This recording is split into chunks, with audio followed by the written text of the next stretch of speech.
इस particular problem strings पे हम क्या करेंगे, हम individual characters of a string print करेंगे।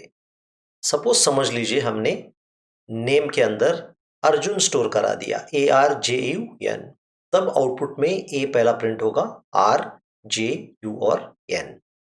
अब हम क्या करेंगे, एरे का साइज बगैर कांस्टेंट रखने बजाय एक सिंबॉलिक कांस्टेंट द्वारा चेंज कराएंगे। तो कैरेक्टर नेम का साइज होगा मैक्स, जो भी आपको मैक्स का वैल्यू चेंज कराना है आप चेंज कर सकते हो। तो मैक्स को 100 कर सकते हो, 50 कर सकते हो, 5000 कर सकते हो, जैसे आपकी इच्छा। अब मैं क्या कर रहा हूं, पहले स्कैनएफ द्वारा आपको एक नेम रीड करके उसे कैरेक्टर बाय कैरेक्टर प्रिंट करूंगा। मैं नेम रीड करूंगा राजू अस्थाना, क्योंकि आपको पता है स्कैनएफ स्पेस के बाद रुक जाता है, केवल राजू स्कैनएफ नेम के अंदर चला जाएगा। तो मुझे नेम प्रिंट करने के लिए क्या करना पड़ेगा, मुझे वाइल लूप यूज कर सकता हूं। वाइल नेम ऑफ आई, ठीक है, not equal to null character. जब तक नल कैरेक्टर ना दिखाई दे नेम में, मैं one eight a time name के अंदर जो कैरेक्टर है उसे प्रिंट कराऊंगा।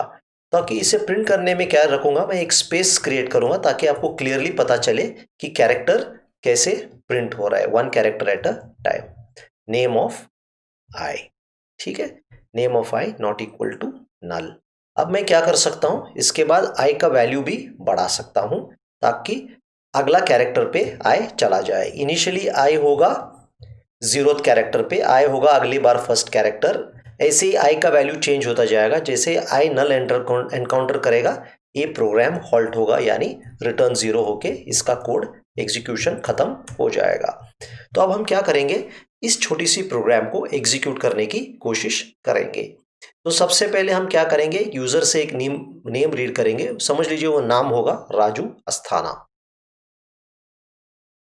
तो जब हम कंपाइल करने की कोशिश कर रहे, कंपाइल तो हो गया, अब पूछ रहे व्हाट इज योर नेम। समझ लीजिए मैंने राजू ASTHANA एंटर करा दिया, सॉरी ASTHANA, क्योंकि मैंने नेम राजू अस्थाना एंटर करा दिया। राजू के बाद एक स्पेस है, स्पेस होने के कारण अब क्या होगा, केवल राजू नेम के अंदर चला जाएगा, अस्थाना रीड नहीं होगा। इसका प्रूफ अभी आप देख सकते हो।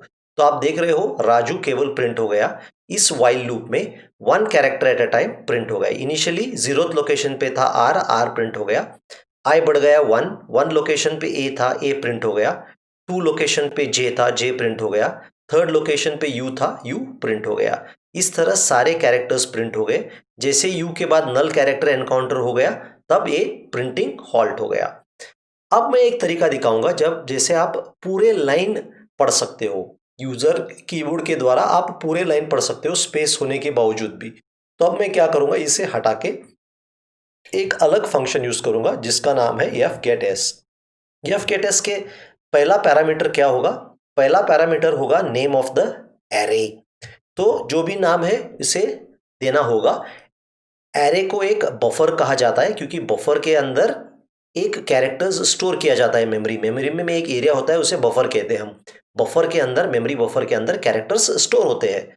तो हमें कितने कैरेक्टर्स रीड करना है, मैक्सिमम से एक कम, उससे ज्यादा यूजर को कैरेक्टर्स एंटर करना अलाउ नहीं करना चाहिए, क्योंकि हमें एक पोजीशन चाहिए नल कैरेक्टर इंसर्ट करने के लिए। इसलिए हमने कहा कि यूजर नेम के अंदर मैक्सिमम -1 कैरेक्टर एंटर कर सकता है, और वो एंटर करेगा स्टैंडर्ड इनपुट डिवाइस द्वारा। हमारा स्टैंडर्ड इनपुट डिवाइस क्या है, हम इनपुट किससे दे रहे हैं, कीबोर्ड से दे रहे हैं। इनपुट डिवाइस हो सकता है माउस, कीबोर्ड, जॉयस्टिक, जो भी हो। ये स्टैंडर्ड इन मतलब स्टैंडर्ड इनपुट डिवाइस, हमारा स्टैंडर्ड इनपुट डिवाइस होगा कीबोर्ड। तो हम कीबोर्ड द्वारा एक लाइन रीड करेंगे। अगर वो स्पेस भी होगा, राजू स्पेस अस्थाना भी होगा, वो भी स्पेस भी रीड होगा, अस्थाना भी रीड होगा, और आउटपुट में आप देख सकते हो कि कंप्लीट प्रिंट हो रहा है। तो चलिए अब हम क्या करेंगे, Raju ASTHA Asthana, sorry Asthana from Bhimtal, ठीक है, ऐसे लिखेंगे फ्रॉम भीमताल। तो अब आप देख सकते हो पूरा लाइन आपका प्रिंट होगा। आप देख रहे हो राजू अस्थाना फ्रॉम भीमताल प्रिंट हो रहा है, one character at a time. Gates में आपको एक ही चीज ध्यान रखना पड़ेगा, स्कैनएफ क्या करता है, राजू के बाद रीड करना बंद करेगा और यू के बाद नल कैरेक्टर खुद अपने आप अपेंड करेगा। लेकिन गेट एस क्या करेगा, ये पूरा लाइन रीड करेगा। भीमताल के बाद हम क्योंकि एंटर कैरेक्टर एंटर कर रहे हैं, यल के बाद एक एंटर कैरेक्टर जोड़ देगा। एंटर कैरेक्टर जोड़ के ये स्ट्रिंग को अटैच करेगा, यानी ऐसा सोच सकते हैं आप, राजू अस्थाना के बाद एक बैकस्लैश एन भी ऐड होगा क्योंकि हम एफ गेट एस यूज कर रहे हैं। अगर हम इस स्ट्रिंग का लेंथ फाइंड आउट करने की कोशिश की strlen से, इसका लेंथ आएगा 1 2 3 4, स्पेस भी काउंट होगा 5 6 7 8 9 10 11 12 होना चाहिए, लेकिन ये बैकस्लैश एन भी काउंट होगा, लेंथ दिखाएगा 13 अगर हमने राजू अस्थाना एंटर कर दिया यूजिंग एफ गेट एस, क्योंकि ए के बाद एक backslash n fgets खुद डालेगा, इसी कारण इसका लेंथ दिखाएगा एक कैरेक्टर एक्स्ट्रा। तो आप कुछ करके इसे बैकस्लैश एन को हटा भी सकते हो। शायद मैं आपको अगला प्रोग्राम में ये कैसे हटाना है मैं आपको समझाने की कोशिश करूंगा।